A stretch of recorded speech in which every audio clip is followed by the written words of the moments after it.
Bonjour à tous et soyez les bienvenus. Pour commencer l'actualité en Côte d'Ivoire, le Comité national de la zone de libre-échange continentale africaine a échangé récemment avec le patronat ivoirien dans le cadre d'une tournée d'information et de sensibilisation sur le marché africain unique.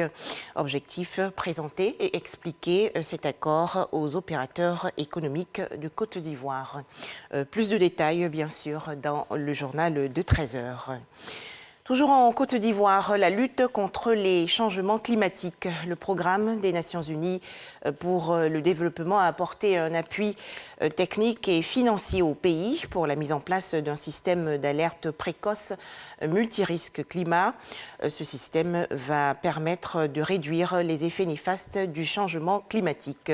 Les explications de Grace Kando. Identifier des opportunités de collaboration afin de bâtir un système national d'alerte précoce multirisque sur le climat, c'est tout le sens de cette rencontre initiée par le Programme des Nations Unies pour le développement et toutes les parties prenantes. La cible visée, le secteur privé. Le gouvernement s'est engagé à mettre en place un système national d'alerte précoce multirisque basé sur le climat. C'est très important et le PNUD accompagne cette action du gouvernement. Mais il faut également que la société civile, le secteur privé, tous les partenaires se sentent concernés par la question. Il est bon de mettre en place un système qui nous permette de faire de la prévention et d'être alertés suffisamment à temps, de manière à ce que lorsque un phénomène se produit, on puisse anticiper plus ou moins soit les déplacements de population, soit aussi le changement d'activité ou la mise en place de systèmes de protection. Le projet de prévision et d'alerte précoce multirisque climat figure parmi les priorités identifiées par le programme d'investissement du Fonds vert pour le climat. Vous êtes des acteurs clés de la lutte contre les changements climatiques. Votre engagement est une priorité pour cet important projet dont l'objectif final est la réduction des gaz à effet de serre dus au changement climatique.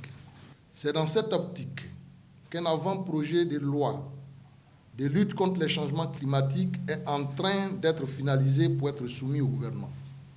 La mise en place d'un système d'alerte précoce multirisque climat constitue une clé pour la résilience des populations de façon durable. Tiasalé, dans la région sud du pays, le ministère de la Santé, de l'Hygiène publique et de la couverture maladie universelle a lancé récemment une campagne de supplémentation en vitamine A et des séances de déparasitage chez les enfants de 6 à 59 mois.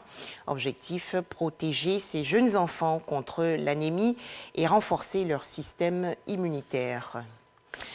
En image, l'actualité hors de chez nous, le président sud-africain Cyril Ramaphosa a annoncé hier de nouvelles restrictions dans son pays pour faire face à la forte hausse des contaminations au coronavirus provoquées par le variant Delta. Pays le plus touché du continent africain, l'Afrique du Sud compte 1,9 million de personnes atteintes par le coronavirus, dont 59 900 qui en sont décédées pour une population estimée à 58 millions d'habitants. Élection régionale en France, le parti du président Emmanuel Macron, La République En Marche, n'a remporté aucune région. À noter une forte abstention, 66% des Français ne sont pas allés voter.